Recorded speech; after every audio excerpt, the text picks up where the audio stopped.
Nako, eto na. Buhat doon sa kanyang pinagtataguan, itong si Atty. Harry Roque ay mahuhuli na.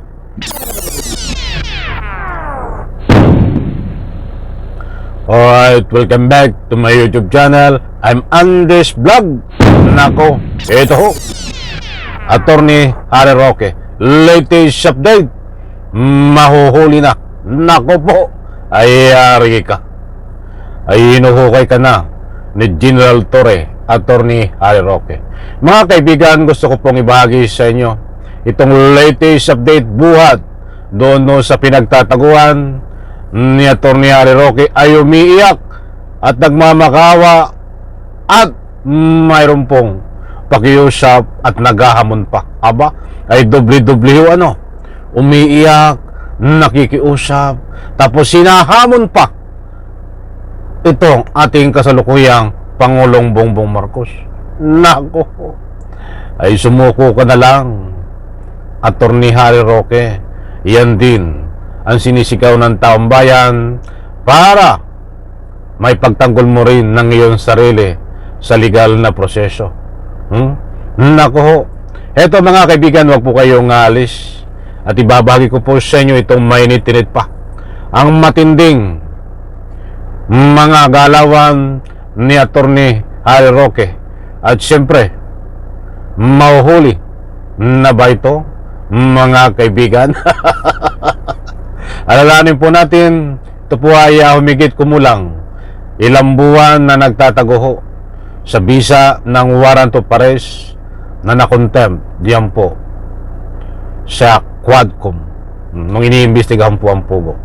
Pangalan niya ho ay sinasangkot diyan ho sa Pugo.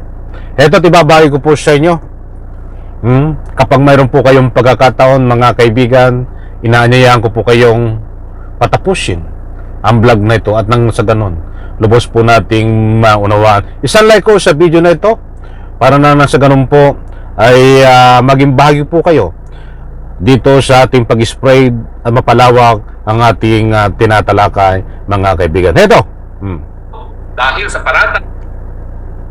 Again, ang panawagan, nasa sapat bang pag-iisip ang Pangulo dahil sa paratang na siya'y gumagamit ng pinagbabawal na gamot? Ang solusyon naman dyan, hair follicle test.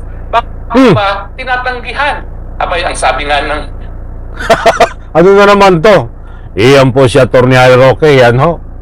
Buhat doon sa kanyang pinagtataguan ay halos umiyak ho at nakikiusap sa taong bayan at kay Pangulong Bongbong Marcos.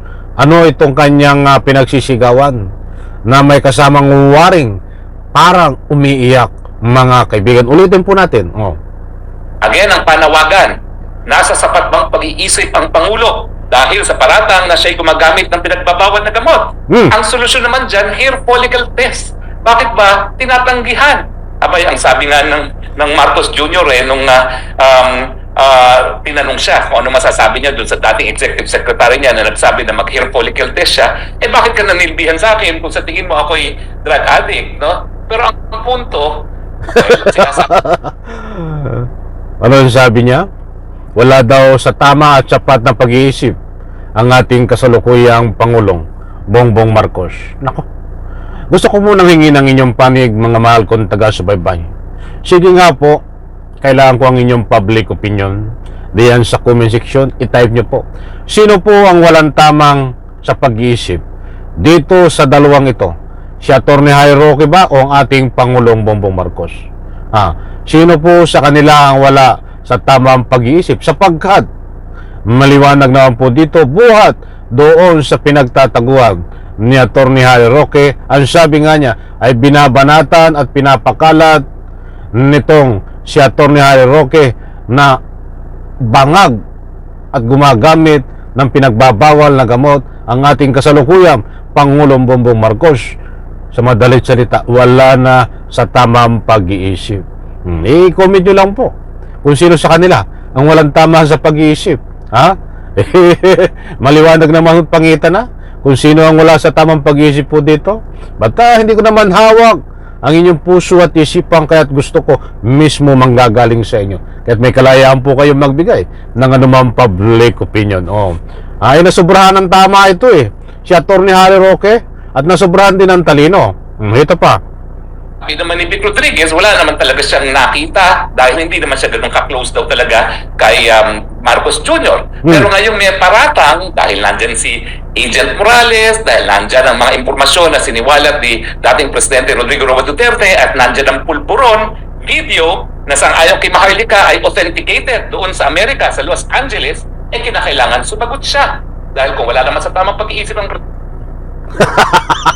Anak ng katakot-takot. Ay balik tanaw nga tayo. Abogado ito mga kaibigan. Sa bagay abogado itong nasobrahan ng talino. Mantakin niyo ho, ang batayan niya at pinagkunan ng matibay na ebidensya kaya't ang ating kasalukuyang Pangulong Bongbong Marcos ay gumagamit ng bawal na gamot ay itong si Digong, itong si Agent Morales. Ito pang si Maharlika. Ay Marlo ka na isama-sama na ho ito. Ito ang mga tunay na bangag. Mantakin nyo. Maalala nyo po ba yung nag-hearing diyan sa Senado na pinalabas ni Bato ang dokumento na piki na isang legit na ang batayan po nila ay butas ng 2 pantsar. Sino po nakakaalala nun? At sino rin po ang nakakaalala dito kay Buang na si Morales? Yun din po ang batayan niya na itong ating Pangulong Bongbong Marcos ay gumagamit ng bawal na gamot. At siyempre, itong si Digong, ang batayan din niya ay sinasabi ni Digong na bangag. At ito pa, ito po si Marloca ay mayroong pulburong video na ika nga po authenticate.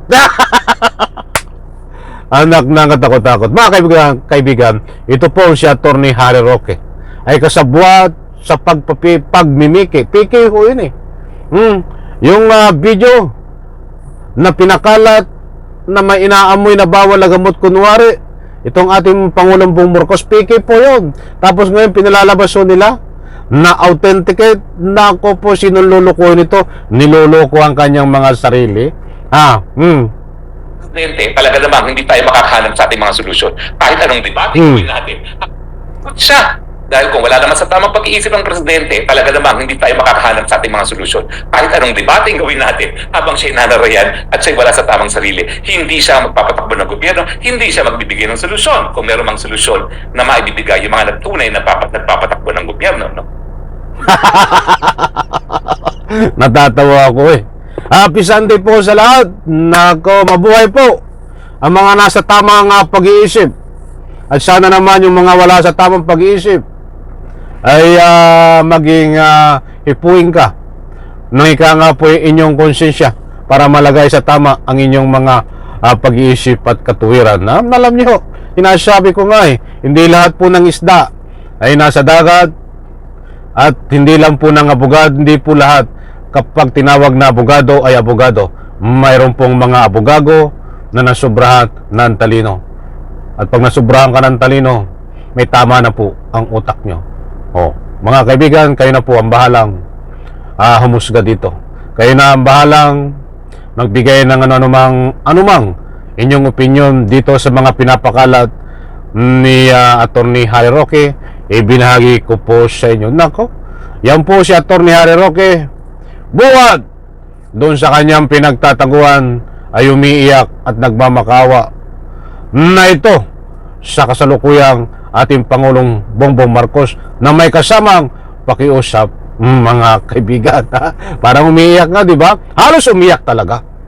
Na magpa-drug test ka, ganito, alam niyo, sila ho ay desperado na itong kampo ni Attorney Harry Roque na maluklok sa Malacanang bilang presidente itong si Sara Duterte, sapagkat ito lang pong inaasahan niya para ang kanyang mga kaso ay maglaho na parang bula.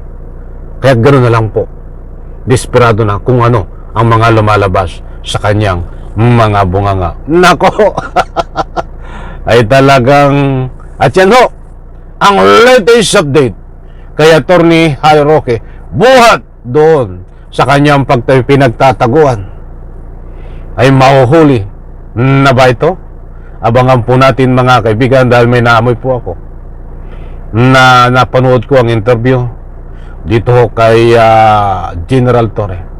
Ay patuloy ang kanilang aksyon patuloy ang kanilang pakikipag-communicate. Alam nila kung nasaan ngayon si Atty. Harry Roque. But, alam nyo, mayroon pa itong isang warrant na posibleng lumabas dito po sa human qualified trafficking katulad ng kaso ni Kibuloy, kaso ni Mayor Alice Go. Ganyan po ang kaso ni Harry Roque na pwede po lumabas ang kanyang warrant of arrest. Kaya tabangan po natin yan, mga kaibigan. Isang like ko sa video na ito. Bye-bye. Palakpakan.